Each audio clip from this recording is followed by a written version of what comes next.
Youth Congress പ്രവർത്തകർ പ്രതിയായ കാസർകോട്ടെ MDMA കേസിലെ നിർണായക വിവരങ്ങൾ പുറത്ത്. പ്രതികൾ ലഹരി ഇടപാടിനായി ബംഗളൂരുവിൽ താമസിക്കുന്ന റിയ എന്ന യുവതിയുടെ അക്കൗണ്ടിലേക്ക് പണം അയച്ചു.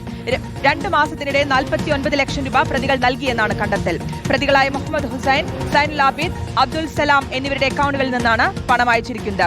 അരുൺ പൂപ്പറമ്പയുടെ വിശദാംശങ്ങൾ നൽകാൻ. അരുൺ പൂപ്പറമ്പ, മുഖ്യമന്ത്രിയുമായി അടുത്തു നിൽക്കുന്ന ആളുകളാണ് ഇതിലുള്ളത്, പ്രതികളായിട്ടുള്ളവർ.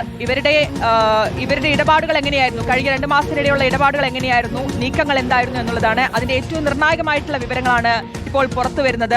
എത്രത്തോളം ഗുരുതരമായിട്ടുള്ള കാര്യങ്ങളാണ് നടന്നിരിക്കുന്നത്?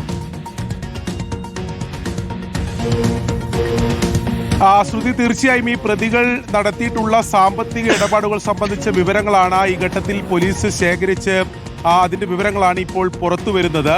ഇവരുടെ ഈ പ്രതികളുടെ ബംഗളൂരു ബന്ധം നേരത്തെ തന്നെ അതിന്റെ വിവരങ്ങൾ പുറത്തേക്ക് വന്നിരുന്നു. ഈ പ്രതികൾ ബംഗളൂരുവിലെ മടിവാളയിൽ നിന്ന് വൻതോതിൽ ലഹരി മരുന്ന് വാങ്ങിയിരുന്നു എന്നതാണ് പോലീസിന്റെ കണ്ടെത്തൽ. എന്നാൽ അതിന് സഹായിച്ചത് ഒരു യുവതിയാണ് എന്ന തരത്തിലുള്ള വിവരങ്ങൾ കൂടി ഉണ്ടായിരുന്നു.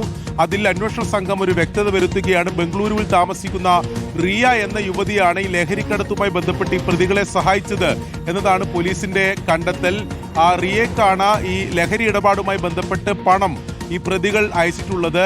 ഇതിൽ മുഹമ്മദ് ഹുസൈൻ, അതോടൊപ്പം തന്നെ സൈനുൽ ആബിദ്, അബ്ദുൽ സലാം, ഈ 3 പ്രതികളാണ് ഈ റിയയുടെ അക്കൗണ്ടിലേക്ക് പണം അയച്ചിട്ടുള്ളത്. അതിൽ പോലീസ് കണ്ടെത്തിയത് കഴിഞ്ഞ 2 മാസത്തിനിടെ 49 ലക്ഷം രൂപയുടെ ഇടപാട് ഇവർ നടത്തിയിട്ടുണ്ട് എന്നതാണ്.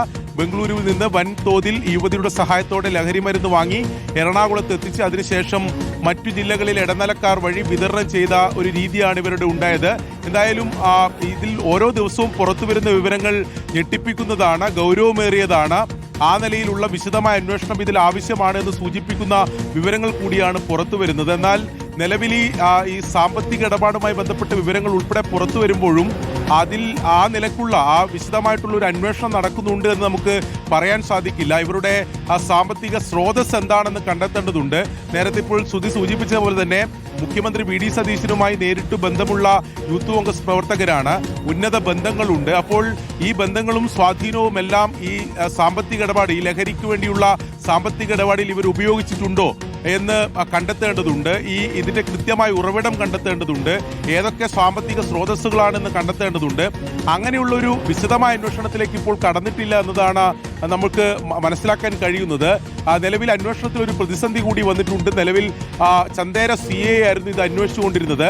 സംസ്ഥാനത്താകെ സ്റ്റേഷൻ ചുമതലയുള്ള ഉദ്യോഗസ്ഥരെ ഈ സ്ഥലം മാറ്റിയതിന്റെ ഭാഗമായി പുതിയ അന്വേഷണ ഉദ്യോഗസ്ഥരെ നിയോഗിക്കേണ്ടതുണ്ട്. പക്ഷെ അത് ഉണ്ടായിട്ടില്ല.